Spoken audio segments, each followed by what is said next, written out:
Olá, seja muito bem-vindo ao nosso canal Direito Tributário Descomplicado, que é destinado às pessoas que estão se preparando para provas e concursos e que precisam reforçar seus estudos referentes ao direito tributário, à história do direito, de maneira simples e direta. Vamos ao nosso primeiro assunto de hoje. A nossa aula de hoje consiste no empréstimo compulsório, que está lá nos artigos 148 da Constituição Federal e o artigo 15 do Código Tributário Nacional, o CTN. De início, eu peço que você se inscreva em nosso canal, ative o sininho para receber notificações de novos vídeos, curta, compartilhe com seus amigos e deixe aí um comentário, ok? Vamos lá então. A fundamentação constitucional do empréstimo compulsório, no artigo 148, caput, diz que a União, mediante lei complementar, poderá instituir empréstimos compulsórios. O inciso 1º diz que para atender às despesas extraordinárias decorrentes de calamidade pública, de guerra externa ou sua iminência. Inciso 2, no caso de investimento público de caráter urgente e de relevante interesse nacional, observado o disposto no artigo 153, a linha B da Constituição Federal. Parágrafo único. A aplicação dos recursos provenientes de empréstimo compulsório será vinculado ou vinculada à despesa que fundamentou sua instituição. Ok? E aí nós temos a fundamentação legal no Código Tributário Nacional, artigo 15, que no caput e nos incisos 1 e 2 repete o texto constitucional. Ok? Precisamos retirar então aí dos dois artigos de quem é a competência para a instituição do empréstimo compulsório. Nós verificamos lá, então, que no artigo 148 da Constituição Federal e no 15 do CTN vai me dizer que é a União. Vamos voltar lá. Ó, caput do 148 da Constituição Federal. A União poderá instituir empréstimo compulsório. Código Tributário Nacional. Somente a União pode instituir empréstimo compulsório. Então, fica consignado aqui que a União ela tem aí uma competência extraordinária por conta aí do mando constitucional e também do artigo 15 do CTN Caput, ok? Então, não esqueça, a União tem aí a competência extraordinária. Somente a União pode instituir o empréstimo compulsório. Lembrando, pessoal, que por ser uma competência extraordinária, ela não pode ser delegada para outro ente federativo, nem para Estado, nem para Distrito Federal e nem para município. Okay? Então, ela é incabível esse repasse para que outro ente federativo possa instituir aí o empréstimo compulsório, ok? Então, lembre-se disso no momento da sua prova, do seu concurso. Somente a União ela tem essa competência aí para instituir o empréstimo compulsório, ok? Próximo assunto, hipótese de incidência. Então, aqui nós vamos verificar como que o empréstimo compulsório vai incidir, sobre quem ela vai incidir e de que forma que vai incidir. Temos três casos aí, né? Calamidade pública, guerra externa ou sua iminência, investimento público relevante. Isso você retira da onde? Dos incisos 1º e 2º, lá da Constituição Federal e também do CTN. Vamos voltar lá. O artigo 148 da Constituição Federal. Inciso 1º, para atender às despesas extraordinárias decorrentes de calamidade pública, de guerra externa ou sua iminência. Inciso 2, no caso do investimento público de caráter urgente e de relevante interesse nacional. Se você olhar o Código Tributário Nacional, também o inciso 1 e 2 vai repetir isso. Pessoal, quando nós falamos aí em calamidade pública, nós vamos verificar que calamidade pública é uma situação que, embora seja extraordinária, ela é transitória, ok? E ela pode ser provocada aí tanto pela ação humana como pela ação da natureza, perfeito? Então, calamidade pública, inciso 1º, certo? Guerra externa ou sua iminência. Veja só, quando nós falamos em guerra externa, é que ela já está acontecendo, sua iminência é que ela está prestes a iniciar. Ok? Investimento público relevante. É importante vocês prestarem atenção nesse investimento público aqui, que ele tem que ter esse caráter nacional, ele tem que ser relevante e de interesse nacional. Olha lá. Olha a fundamentação constitucional. No caso do investimento público de caráter urgente e de relevante interesse nacional. Então, tem que ter esse caráter aí de ser urgente e ter esse interesse nacional aí. Ok? E por que nós não falamos, então, no inciso 3 aqui da Constituição, do Código Tributário Nacional? O artigo 15, o inciso 3º. Veja bem, pessoal, o Código Tributário Nacional é uma lei ordinária de 1966. E por ocasião da Constituição Federal de 1988, essa lei ordinária ela foi recepcionada com status de lei complementar. Então, o nosso Código Tributário Nacional hoje ele tem o status de lei complementar. E quando a Constituição foi aí a nossa Constituição de 1988, esse artigo terceiro aí, ele não foi recepcionado. Portanto, ele perdeu a sua eficácia, perdeu o seu efeito. Ok? Então, esse inciso 3 aí, o terceiro do Código Tributário Nacional, ele não existe. Por quê? Porque ele não foi recepcionado pela Carta Magna de 1988. Perfeito?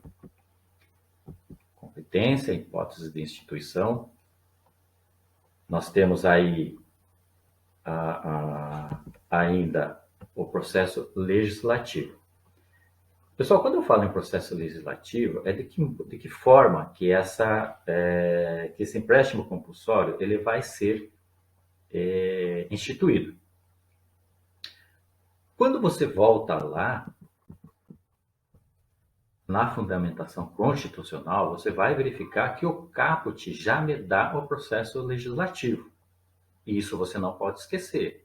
Olha lá, 148 caput, a União mediante lei complementar. Então não é outra lei qualquer, uma lei ordinária e outras. Vai ser a lei complementar. Perfeito? Então não esquece disso.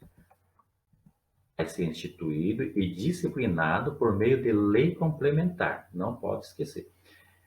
Professor, mas aí onde é que eu fundamento isso? Você vai fundamentar esse instituto aqui lá no artigo 62 da Constituição Federal. Perfeito? Lá no artigo 62 da Constituição Federal vai me dizer que, em caso de relevância e urgência, o presidente da República poderá adotar medidas provisórias com força de lei, devendo submetê-las de imediato ao Congresso Nacional. E que o artigo 62 está me dizendo aqui? Está me falando que o presidente da República, em caráter de relevância e urgência, ele pode adotar medida provisória com força de lei.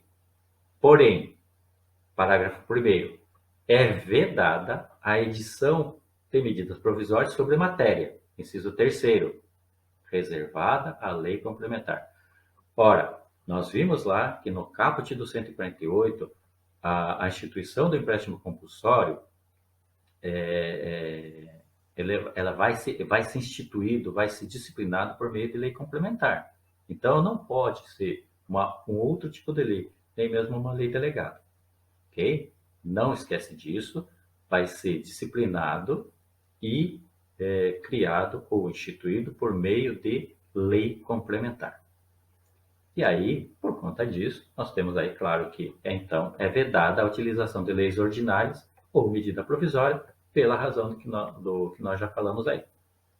Ok?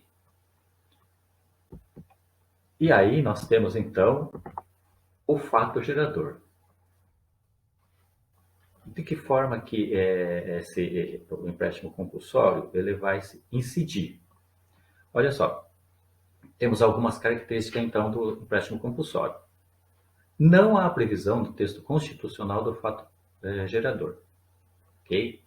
Não tem. Se você for verificar lá, tanto no texto legal quanto no texto constitucional, você vai ver que não tem uma previsão do fato gerador. Como, por exemplo, adquirir veículo, que no caso seria o IPVA. Então, você não vai ter sobre o empréstimo compulsório. Definição do fato gerador por intermédio da lei complementar que o instituiu. Porque ele não está lá no texto constitucional o fato gerador, quando essa lei complementar instituir o empréstimo compulsório, ele vai dar lá, ela vai dar, a lei complementar vai dar o fato gerador, ok? Não aplicação do artigo 4º do CTN. E o que diz lá o artigo 4º do CTN? Vamos verificar. Artigo 4º do Olha lá, o artigo 4º do CTN vai me dizer que a natureza jurídica específica do tributo é determinada pelo fato gerador da respectiva obrigação. Pelas razões anteriores, nós não temos aí o fato gerador. Então, esse artigo 4º aí, ele não vai se aplicar ao empréstimo compulsório. Por quê? Porque não há previsão do fato gerador no texto constitucional. Ok? Quem vai definir isso vai ser a lei complementar. Portanto, se o artigo 4º me diz que a natureza jurídica específica do tributo é determinada pelo fato gerador da respectiva obrigação, esse é um empréstimo compulsório, não tem fato gerador, então não se aplica o artigo 4º. Combinado? Fato gerador idêntico de outros tributos. Então, quando a União for instituir o empréstimo compulsório, ele pode utilizar qualquer fato gerador de qualquer outro tributo. Ok? Perfeito? Então, fato gerador pode ser idêntico de outros tributos. Não tem problema algum. Então, veja pessoal, o ente tributante aí, que é a União, ele vai ter plena liberdade de escolha. Pode utilizar o fato gerador de outras espécies, mas tem que constar lá na lei complementar. Ok? Admite a bitributação e o bis in idem. Nós já sabemos o que vem a ser bitributação e o bis in idem, esses dois institutos. A bitributação, nós temos que mais de um ente tributa o mesmo fato gerador, ok? E o bis in idem tributa-se o mesmo fato gerador. O que isso quer dizer? Então, que a bitributação, nós podemos ter dois entes federativos tributando um mesmo fato gerador.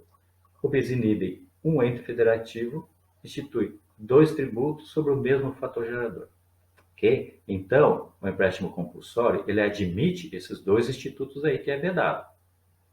Ok? E ele pode ser vinculado. Por que o empréstimo compulsório pode ser vinculado? Vamos voltar. No artigo 148 da Constituição Federal. Olha lá o parágrafo único. A aplicação dos recursos provenientes de empréstimo compulsório será vinculada à despesa que fundamentou sua instituição. Então, a União institui o empréstimo compulsório, aquela renda, aquele recurso ali, ele é vinculado à despesa que fundamentou a sua instituição. Por isso que o empréstimo compulsório, ele é um tributo vinculado. Professor, mas eu já ouvi falar que o empréstimo compulsório pode ser não vinculado. Você ouviu? Certo. Pode ser mesmo não vinculado. Por quê? Porque, veja só, porque ele tem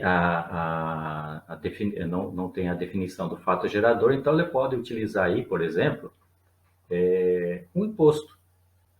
Tá? Então, se ele admitir, se o empréstimo compulsório admitir aí o fato gerador de um imposto, ele vai ser não vinculado. Se ele admitir aí o fato gerador de uma taxa, ele vai ser vinculado. Ok? Explicado isso, vamos lá para frente. Exceções ao princípio da anterioridade. Então, o empréstimo compulsório, ele vai se submeter a essas exceções da calamidade pública à cobrança imediata, a guerra externa, sua iminência, a cobrança imediata. Por quê, pessoal? Porque não dá para, tem uma calamidade pública ou tem uma guerra externa em sua iminência, não dá para esperar 90 dias, o princípio da noventena ou o princípio nonagesimal, ou o princípio do exercício, para que se socorra aí a população por conta de uma calamidade pública. O país está sendo invadido, não dá para esperar 90 dias o exercício seguinte, então a cobrança é imediata. Investimento público de caráter urgente. Essa emenda constitucional 42 de 2013, ela admite, pessoal, para a maioria dos tributos, ou quase todos os tributos, a submissão aos dois institutos, né? Tanto o nonagesimal quanto o do exercício, ou seja, o princípio da anterioridade. Então, investimento público de caráter urgente, embora não esteja explícito, ele se submete a esses dois regimes, ok? A restituição que está lá no artigo 15, fundamentação legal. Está lá, parágrafo único. A lei fixará obrigatoriamente o prazo do empréstimo e as condições de seu resgate. Então, vamos colocar lá. Olha que nós colocamos aqui. Ó. Obrigatoriedade da restituição. Prazo do empréstimo compulsório, a condição do seu resgate, a restituição integral e em dinheiro e, pelo menos, corrigido monetariamente. Ok? Pessoal, essa foi nossa aula de hoje. Eu peço mais uma vez que você se inscreva em nosso canal, ative o sininho, dê um like, faça um comentário, compartilhe com seus amigos, com seus colegas.